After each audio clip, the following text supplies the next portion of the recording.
News plus ചോദിക്കുന്നു, ക്രൈസ്തവ സ്നേഹത്തിൽ ഭിന്നിപ്പോ? അഡ്വക്കേറ്റ് ഷോൺ ജോർജാണ് നമുക്കൊപ്പം അതിഥിയായി ചേരുന്നത്. അഡ്വക്കേറ്റ് ഷോൺ ജോർജ്, സ്വാഗതം.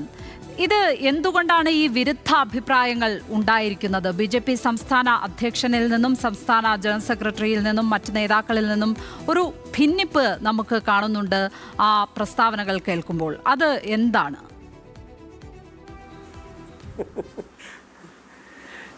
ഞാൻ പറയുമ്പോൾ ഞാൻ വളരെ മാന്യമായ ഭാഷയിൽ സംസാരിക്കാൻ ആഗ്രഹിക്കുന്നൊരു വ്യക്തിയാണ് ഞാൻ.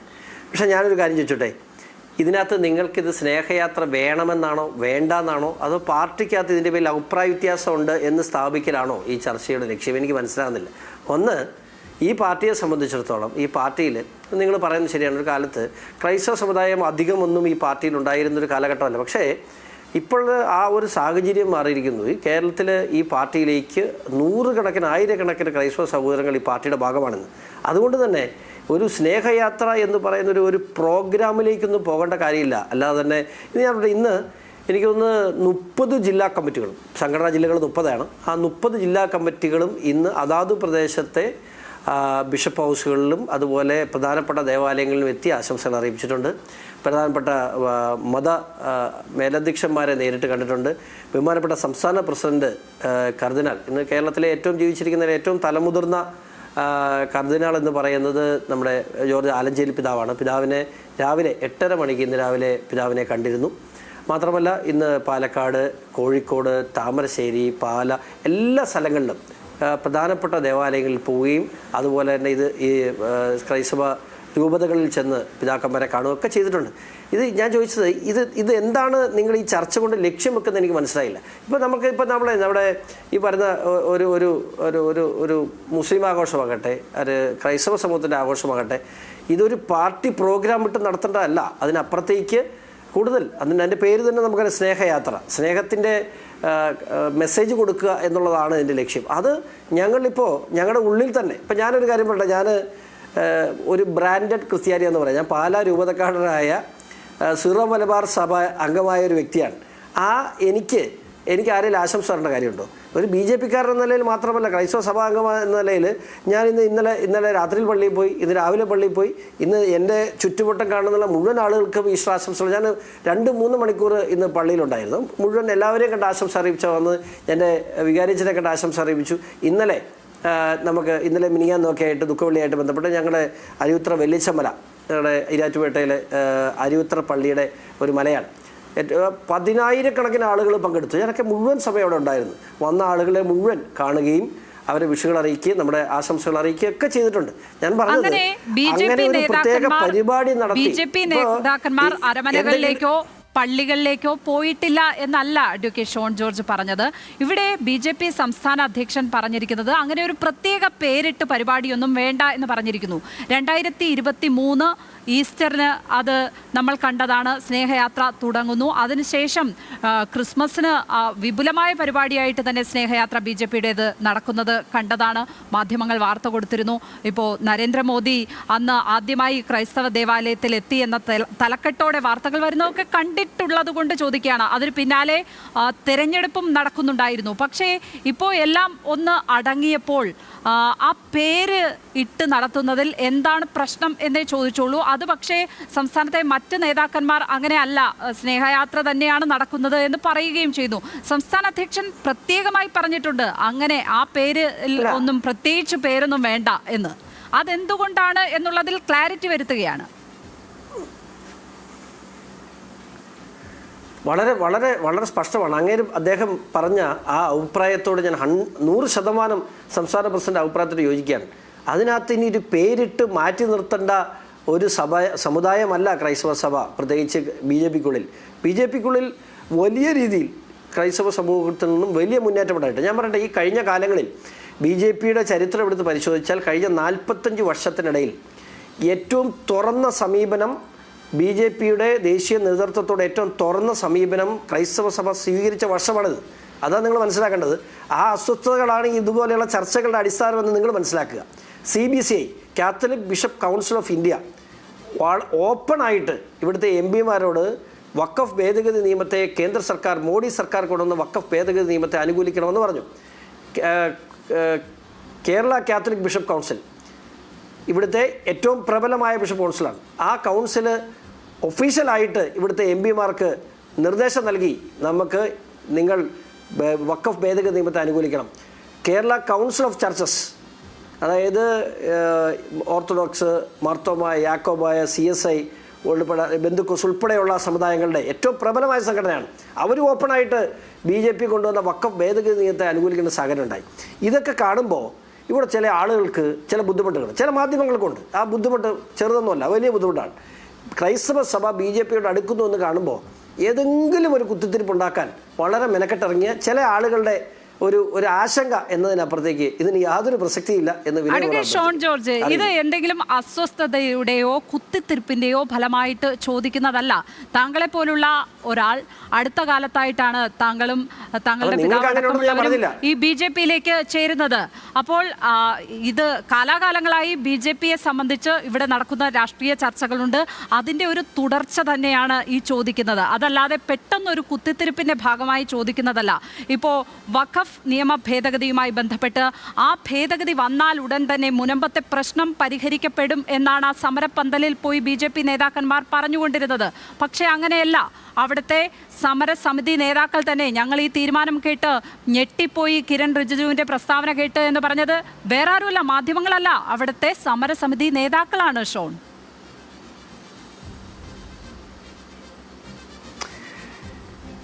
ഈ മുനമ്പത്തെ വിഷയം ദേശീയ തലത്തിൽ വഖഫ് ഭേദഗതി ബില്ല് വന്നാൽ പിറ്റേ ദിവസം രാവിലെ ആ പ്രശ്നം തീരുമെന്ന് ആ സമരസമിതിയിൽ നിന്ന് വിവരമുള്ള ആരും പറഞ്ഞിട്ടില്ല. പിന്നെ മന്ത്രി അവിടെ വന്ന് പോയതിന് ശേഷം ആ സമരസമിതിയുടെ ഭാഗമായ ഒരേ ഒരു വ്യക്തി, ആ വ്യക്തിക്ക് അദ്ദേഹത്തിൻ്റെ രാഷ്ട്രീയമുണ്ട്, ഞാൻ അദ്ദേഹത്തിൻ്റെ പേര് പറയാൻ അവമാനിക്കൊന്നും തയ്യാറാകുന്നില്ല, വ്യക്തിയുടെ രാഷ്ട്രീയമുണ്ട്. വ്യക്തി അത് പറഞ്ഞു. പക്ഷെ അതിനുശേഷം അത് 1 മണിക്ക് പത്രസമ്മേളനത്തിന് ശേഷം 6 മണിക്ക് അവിടെ ചെന്ന് 20 മിനിറ്റ് ബഹുമാനപ്പെട്ട ന്യൂനപക്ഷ വകുപ്പ് മന്ത്രി അവിടെ പ്രസംഗിച്ചു. ആ പ്രസംഗത്തിന് ശേഷം ആ പ്രസംഗത്തിൽ വളരെ വ്യക്തമായി എങ്ങനെയാണ് അവിടെ പരിഹാരം ഉണ്ടാക്കാൻ പോകുന്നതെന്ന് വളരെ വ്യക്തമായി അദ്ദേഹം പറഞ്ഞു. അതിനുശേഷം ആർക്കും ആ സമരസമിതിയുടെ ഭാഗമായി നിന്ന ഒരാൾക്ക് പോലും ആ കാര്യത്തിൽ യാതൊരു സംശയമുണ്ടെന്ന് ഞാൻ തോന്നുന്നില്ല. പിന്നെ അവിടെ പോയി പിറ്റേ ദിവസം രാവിലെ പ്രശ്നം തീർക്കാൻ ഞാൻ ഏറ്റവും കൂടുതൽ ഈ പാർട്ടിയുടെ നേതാക്കന്മാർ, ദേശീയ സംസ്ഥാന നേതാക്കന്മാർ ആരൊക്കെ അവിടെ മുൻപത്ത് പോയിട്ടുണ്ടോ ആ കൂടെ ഉണ്ടായിരുന്ന വ്യക്തിയാണ്. ഞങ്ങൾ ആരും ഈ വഖഫ് ഭേദഗതി നിയമം വന്നാൽ പിറ്റേ ദിവസം രാവിലെ പ്രശ്നം തീരുന്നു വെക്കാൻ ഞങ്ങൾ ആരും അത്ര മണ്ടന്മാരൊന്നുമല്ല. മാധ്യമങ്ങളും അത്ര വിവരദോഷികളാണെന്ന് ഞാൻ കരുതുന്നില്ല. കാരണം ഹൈക്കോടതിയിൽ 2 കേസുകൾ നിൽക്കുന്നു, ട്രിബ്യൂണലിൽ കേസ് പെൻഡിങ് നിൽക്കുന്നു. മാത്രമല്ല ഇപ്പോൾ സുപ്രീം കോടതിയിൽ ഈ കേസുമായി ബന്ധപ്പെട്ട് മുസ്ലിം ലീഗ് ഉൾപ്പെടെയുള്ള, കോൺഗ്രസ് ഉൾപ്പെടെയുള്ള ആളുകൾ കൊടുത്ത കേസ് പെൻഡിങ് നിൽക്കുന്നു. ഇതിനെല്ലാം ആസ്പദമാക്കി വരുന്നുള്ളൂ. പക്ഷേ അവിടെ മുനമ്പം ജനതയ്ക്ക് അവരുടെ ലിറ്റിഗേഷനിൽ അവരുടെ ഭാഗം ജയിക്കാനുള്ള നിയമനിർമ്മാണം ഇതെല്ലാം മറന്നേരെ മുനമ്പം ജനതയ്ക്ക് എന്തുകൊണ്ട് ഈ പ്രതിസന്ധി ഉണ്ടായി? വഖഫ് ഭേദഗതി നിയമം സെക്ഷൻ 40 കോൺഗ്രസ് സർക്കാർ ഈ രാജ്യത്ത് ലാൻഡ് ക്രാബിങ്ങിന് വേണ്ടി അടിച്ചേൽപ്പിക്കപ്പെട്ട നിയമം. ആ നിയമം എന്തുകൊണ്ടാണ്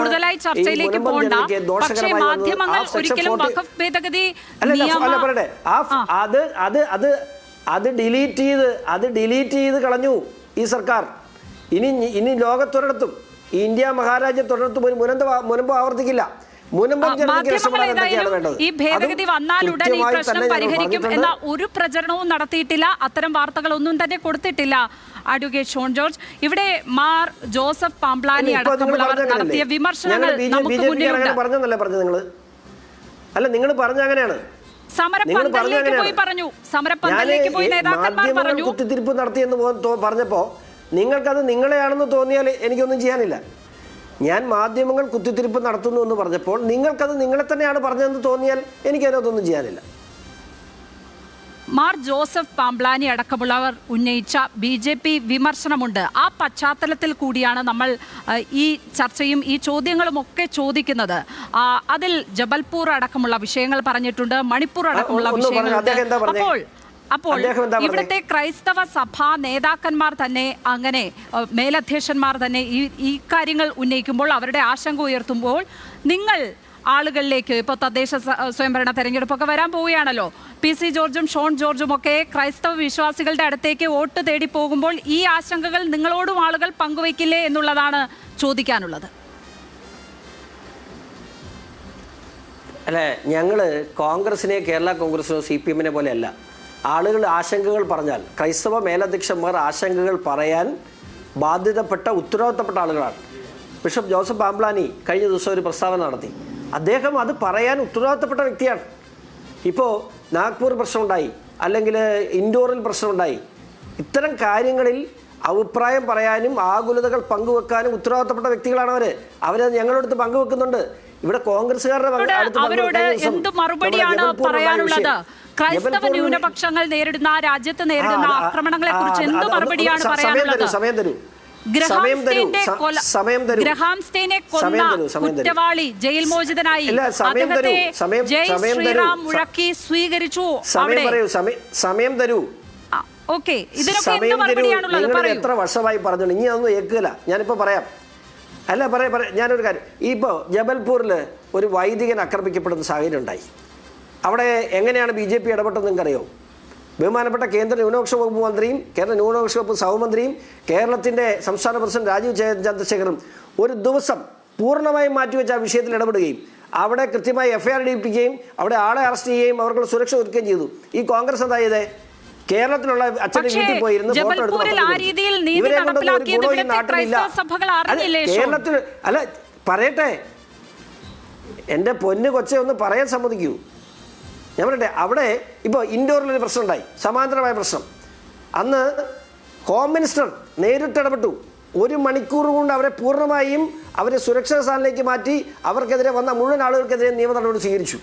നമ്മുടെ മുമ്പിൽ വരുന്ന വിഷയങ്ങളെ, ഇപ്പം മണിപ്പൂർ ആയിക്കോട്ടെ, എല്ലാ ആഴ്ചയിലും കേന്ദ്രമന്ത്രിമാർ ഒരാളവിടെ ഉണ്ട്. എല്ലാ ആഴ്ചയിലും ഇവിടെ കോൺഗ്രസ് പറയുന്ന അതേ വർത്തമാനം മാധ്യമങ്ങൾ പറയില്ല. കാരണം നിങ്ങൾക്ക് അവിടെ സംവിധാനങ്ങളുണ്ട്, നിങ്ങൾ അന്വേഷിക്കണം. മണിപ്പൂർ ഉൾപ്പെടെയുള്ള വിഷയങ്ങളിൽ കേന്ദ്ര സർക്കാർ എങ്ങനെ ഇടപെടുന്നു, ആ ഇടപെടുന്ന വിഷയങ്ങളിൽ എന്തൊക്കെ പരിഹാരങ്ങൾ ഉണ്ടാക്കുന്നു. നമ്മുടെ മുമ്പിൽ വരുന്ന വിഷയങ്ങളെ ഒരു ദിവസം 24 മണിക്കൂറിനുള്ളിൽ ആ വിഷയങ്ങൾ കൃത്യമായി ഇടപെടാൻ ഞങ്ങൾ ഇവിടെ, ഞാൻ പറഞ്ഞില്ലേ, ഇവിടെ പോയി അനുശോചനം അറിയിക്കുകയല്ല ഞങ്ങൾ ചെയ്യുന്നത്. ഞങ്ങളുടെ ജോലികൾ ചെയ്യുന്നുണ്ട്. അത് ഇവിടെ മതമേലധ്യക്ഷന്മാർക്ക് പോലും അവിടെ നീതി കിട്ടിയെന്ന് ഉറപ്പില്ല. അപ്പോൾ എങ്ങനെയാണ് സാധാരണ ഒരു ക്രൈസ്തവ വിശ്വാസിക്ക് ആ ഉറപ്പ് ഉണ്ടാകുക? ഇപ്പോൾ ഈ ഗ്രഹാം സ്റ്റെയിന്റെ കേസ് തന്നെ നമ്മളെല്ലാവരും ഞെട്ടിപ്പോയിട്ടുള്ള കേസാണ്. അതിലെ കുറ്റവാളിക്ക് ഇവിടെയാണെങ്കിൽ എന്തായിരിക്കും ആവശ്യപ്പെടുക? TP ചന്ദ്രശേഖരൻ വധക്കേസിലെ കുറ്റവാളികൾ പരോളിൽ വെളിയിലിറങ്ങുമ്പോൾ നിങ്ങൾക്ക് പ്രശ്നമുണ്ടാകാറില്ലേ? അതിനപ്പുറമല്ലേ ഈ കേസ്? ഇവിടെ നിങ്ങൾക്ക് അസ്വസ്ഥത ഉണ്ടാകുന്ന ഒരു കാര്യം കൂടെ പറയാം. ക്രൈസ്തവ സമുദായത്തെ മാത്രമല്ല, മുസ്ലിം സമുദായത്തെയും ചേർത്ത് പിടിക്കാനാണ് ഞങ്ങളുടെ തീരുമാനം. അടുത്ത 6 മാസത്തിനുള്ളിൽ നിങ്ങൾ കണ്ടോളൂ. ഇവിടെ വഖഫ് ഭേദഗതി നിയമം ഉൾപ്പെടെ, മുത്തലാഖ് ഉൾപ്പെടെ, ഇനി വരാൻ പോകുന്ന ഏകീകൃത സിവിൽ കോഡ് ഉൾപ്പെടെയുള്ള വിഷയങ്ങളിൽ ഇത് മുസ്ലിം സ്ത്രീകൾക്ക് ഈ നാട്ടിൽ സമത്വത്തിന് വേണ്ടി ഞങ്ങൾ നടത്തുന്ന പോരാട്ടമാണ്. അത് ആ സമുദായത്തിനുള്ളിൽ ബോധ്യപ്പെടുത്തി കൊടുക്കാൻ, അത് മാത്രമല്ല ഈ രാജ്യത്തെ സ്നേഹിക്കുന്ന ഇസ്ലാം സഹോദരങ്ങളെ ചേർത്ത് പിടിക്കാൻ തന്നെ ഞങ്ങളുടെ തീരുമാനം. അതുകൊണ്ട് അവിടെയും ഞങ്ങൾക്ക് വലിയ കൗതുകമുണ്ട്. ഷോൺ ജോർജ്, താങ്കളും PC ജോർജും ഒക്കെ എന്തായിരിക്കും ജബൽപൂരിൽ മറുപടി പറയുക? എന്തായിരിക്കും മണിപ്പൂരിൽ മറുപടി പറയുക? എന്തായിരിക്കും ഗ്രഹാം സ്റ്റെയിൻ കുറ്റവാളി പുറത്തേക്കിറങ്ങുമ്പോൾ ജയ് ശ്രീറാം മുഴക്കി സ്വീകരിക്കപ്പെട്ടതിൽ ക്രൈസ്തവ വിശ്വാസികളോട് എന്ത് മറുപടി പറയും എന്നതിൽ ഞങ്ങൾക്ക് വലിയ കൗതുകമുണ്ട്. മണിപ്പൂരിൽ എന്തൊക്കെ നടപടി സ്വീകരിക്കുമെന്ന് ഞങ്ങൾ കൃത്യമായി പറയും, ജനങ്ങളുടെ മുമ്പിൽ പറയും. രാവിലെ എഴുന്നേറ്റ് വടക്കോട്ട് നോക്കിയിരിക്കുന്ന കോൺഗ്രസ്സുകാരോടും CPM-കാരോടും പറയുന്ന ഇനി ആ നമ്പർ കേരള സമൂഹത്തിൽ ഓടുകയില്ല. അത് നിങ്ങളുടെ തോന്നലാണ്. നന്ദി അഡ്വക്കേറ്റ് ഷോൺ ജോർജ്. നമുക്ക് ഏതായാലും ആ സംവാദം അവസാനിപ്പിക്കാൻ സമയമായി. അഡ്വക്കേറ്റ് ഷോൺ ജോർജ്, വളരെയധികം നന്ദി.